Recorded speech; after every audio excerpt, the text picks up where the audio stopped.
Bonjour à tous, c'est Jean-Luc Roux sur sa chaîne YouTube. Aujourd'hui, nous allons parler du drone qui sera associé au Rafale de type F5 et qui sera la pierre angulaire du traitement des systèmes antiaériens adverses. Avec la généralisation des moyens d'interdiction et de déni d'accès A2AD et le retour de la haute intensité, l'idée de développer un Rafale uniquement dédié à la guerre électronique, à l'image de l'EA-18G Growler américain, est désormais régulièrement évoquée. D'autant plus que, depuis le retrait du missile anti-radar AS-37 Martel, Matra Anti-Radar Television, emporté autrefois par le Jaguar, l'armée de l'air et de l'espace française a perdu la capacité de supprimer et de détruire les défenses aériennes adverses, SEAD, Suppression of Enemy Air Defense.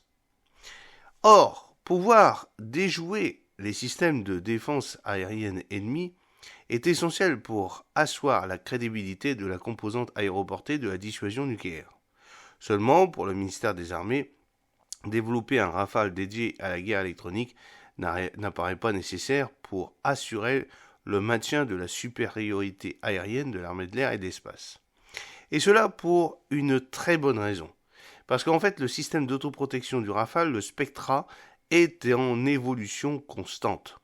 Ce qui lui permet de disposer d'une capacité de détection des menaces et de brouillage de plus en plus robuste et adaptée aux nouvelles menaces.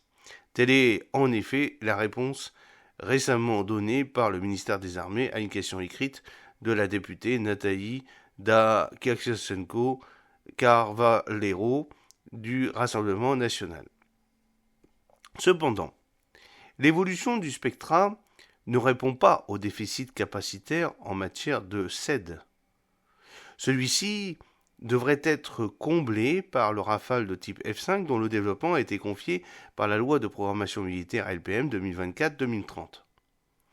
Avant l'opérationnalisation du SCAF, système de combat aérien du futur, si vraiment un jour il a lieu à cause des Allemands, qui sera normalement nativement adapté aux environnements les moins permissifs en 2040, les évolutions du Rafale et de son armement conféreront à nos armées, à l'horizon 2030-2035, une capacité de destruction des défenses ennemies crédible, ainsi expliqué par le ministère des Armées. Le Rafale de type F5 sera un avion très différent par rapport aux standards actuels F3R et F4, dans la mesure où il devra être en mesure d'emporter le futur missile à capacité nucléaire ASN-4G, mais pas seulement, car il devra être capable de traiter d'énormes volumes de données, ce qui nécessitera un câblage en fibre optique que les versions actuelles ne sont pas capables de supporter, a récemment expliqué le général Stéphane Mille, le chef d'état-major de l'armée de l'air et de l'espace. En outre, et comme le prévoit la LPM 2024-2030, il sera accompagné par un drone de combat issu du programme Neuron, dirigé par Dassault Aviation dans le cadre d'une coopération européenne. Dans sa réponse à la députée, le ministère des Armées précise que ce drone de combat permettra d'agir avec discrétion et fulgurance comme une extension du Rafale F5 pour produire des effets décisifs en réseau et que, fort de ses caractéristiques, cet appareil devra être une pierre angulaire du traitement des systèmes antiaériens modernes à moyenne et longue portée.